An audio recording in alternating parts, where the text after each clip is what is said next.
এই অঞ্চলৰ ৰাইজক লগত লৈ এই অঞ্চলৰ ৰাজবংশী ৰাইজ, এই অঞ্চলৰ বাঙালী ৰাইজ, এই অঞ্চলৰ মুছলমান ৰাইজ সকলো ৰাইজক লগত লৈ ইয়াত প্ৰবল প্ৰতিবাদ গঢ়ি তোলা হ'ব। গতিকে অসমৰ মুখ্যমন্ত্ৰী ডাঙৰীয়াক মই গংগাধৰ নদীৰ পাৰৰ পৰা আহ্বান জনাইছোঁ যে অতি সোনকালে আমাৰ পুৰণি গোলোকগঞ্জ সমষ্টি, বৰ্তমান গৌৰীপুৰ সমষ্টি, ধুবুৰী জিলাৰ এই উত্তৰ টুকুৰেচাৰাৰ পাৰ্ট 1ৰ এই খহনীয়া প্ৰতিৰোধৰ ব্যৱস্থা গ্ৰহণ কৰক। এইটো আচৰিত কথা যে নামনি অসমত ইমান ডাঙৰ ডাঙৰ খহনীয়া হৈ আছে, কিন্তু চৰকাৰে কোনো গুৰুত্ব দিয়া নাই। চৰকাৰে কেৱল হিন্দু মুছলমানৰ ৰাজনীতি কৰি অকল ভোটকেইটা লৈ থাকিলে নহ'ব। চৰকাৰে কেৱল 2 নম্বৰী পলিটিক্স কৰি ভোটকেইটা লৈ থাকিলে নহ'ব। চৰকাৰে মানুহৰ জীৱন আৰু সম্পত্তি ৰক্ষা কৰাৰ কাৰণে শপত লৈছে, কিন্তু এই অঞ্চলত আমি দেখিবলৈ পালো যে নৰ্থ টুকুৰেপাৰা বা উত্তৰ টুকুৰেপাৰাৰ 1000টা ঘৰ এতিয়া ভাঙি শেষ হৈ গৈছে, কিন্তু চৰকাৰে কোনো ব্যৱস্থা লোৱা নাই।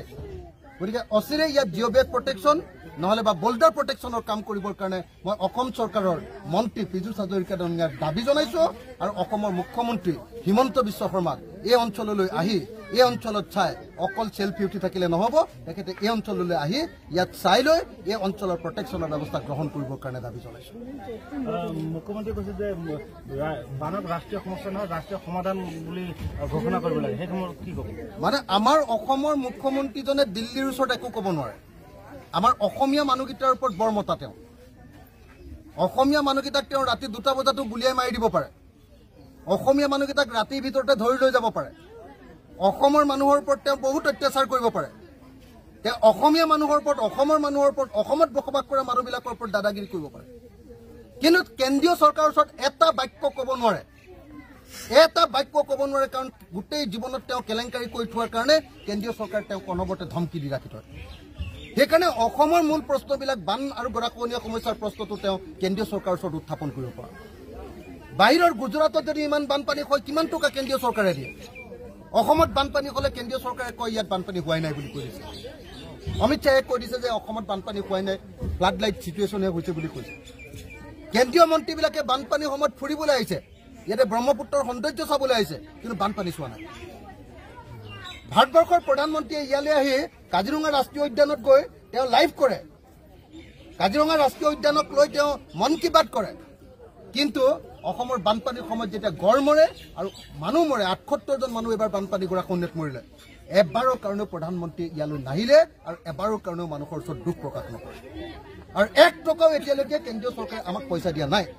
সেইকাৰণে এই মুহূৰ্তত আমাৰ দাবী হ'ল, ৰাইজৰ দলৰ দাবী হ'ল যে অসমৰ বানপানী আৰু গৰাখহনীয়া সমস্যাটোৰ স্থায়ী সমাধান কৰিবৰ কাৰণে কেন্দ্ৰীয় চৰকাৰে অতি সোনকালে 50,000 কোটি টকা দিব লাগে অসমক। আৰু কেন্দ্ৰীয় চৰকাৰে অসমৰ এই বানপানী আৰু গৰাখহনীয়া সমস্যাটোক ৰাষ্ট্ৰীয় সমস্যা হিচাপে ঘোষণা কৰিব লাগে। ৰাষ্ট্ৰীয় সমস্যা ঘোষণা কৰিলেহে কেন্দ্ৰীয় চৰকাৰৰ পৰা ইয়ালৈ এক্সপাৰ্ট আহিব, তেওঁলোকে ইয়াত গৱেষণা কৰিব, তেওঁলোকৰ টেকন'ক্ৰেট আহিব, কি স্কিম ল'ব লাগে ক'ব, ইয়াতে গৱেষণা কৰিব, ইয়াতে কাম কৰিব, ইয়াতে আঁচনি ল'ব, ইয়াতে পইচা দিব। কিন্তু যদি তেওঁলোক নাহে, কেন্দ্ৰীয় চৰকাৰে যদি এইটো নলয়, তেতিয়াহ'লে ৰাজ্য চৰকাৰে আঁচনি ল'ব লাগিব। ৰাজ্য চৰকাৰে দৰমহা দিবলৈ টকা নাই, ক'ত আমাৰ বানপানী নিয়ন্ত্ৰণ কৰিবৰ কাৰণে পইচা খৰচ কৰিব পাৰে।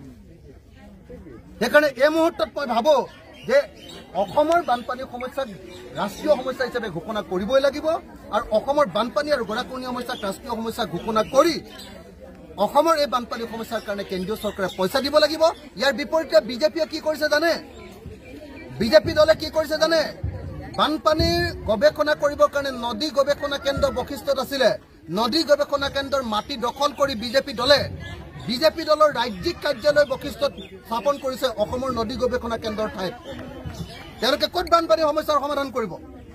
2017 চনত প্ৰধানমন্ত্ৰীয়ে নিজে আহি কৈছিলে যে অসমক বানপানীৰ সমস্যা সমাধান কৰিবৰ কাৰণে 2350 কোটি টকা দিলে 101 কোটি টকা। তেওঁ নিজে কৈছিলে যে অসমৰ বানপানীৰ সমস্যাৰ গৱেষণা কৰিবৰ কাৰণে মই 100 কোটি টকা দিম। তো নদী গৱেষণা কৰাৰ পৰিৱৰ্তে নদী গৱেষণাৰ মাটিখিনি লৈ এতিয়া বিজেপিয়ে পাখাদুপম ডাঙৰ কাৰ্যালয় বনালে। এইটো হ'ল বিজেপি চৰকাৰ। সেইকাৰণে এই মুহূৰ্তত মই চৰকাৰক দাবী উত্থাপন কৰিছোঁ যে মুখ্যমন্ত্ৰী ইয়ালৈ আহিব লাগে। চেল্ফি তুলিবৰ কাৰণে য'তে ত'তে ঘূৰি ফুৰিলে নহ'ব। মুখ্যমন্ত্ৰী ইয়ালৈ আহিব লাগে, পীযুষ হাজৰিকা ইয়ালৈ আহিব লাগে, আৰু অতি সোনকালে পুৰণি গোলোকগঞ্জ সমষ্টি আৰু বৰ্তমানৰ গৌৰীপুৰ সমষ্টিৰ এই যিটো অঞ্চল উত্তৰ টুকুৰেচৰা, পাৰ্ট 1-ৰ এই গৰাখহনীয়া 1000 ঘটা ঘৰ ভঙা এই গৰাখহনীয়া অঞ্চল পৰিভ্ৰমণ কৰি ইয়াত স্থায়ী প্ৰটেকশ্যনৰ ব্যৱস্থা গ্ৰহণ কৰিবৰ কাৰণে চৰকাৰক মই দাবী উত্থাপন কৰিম।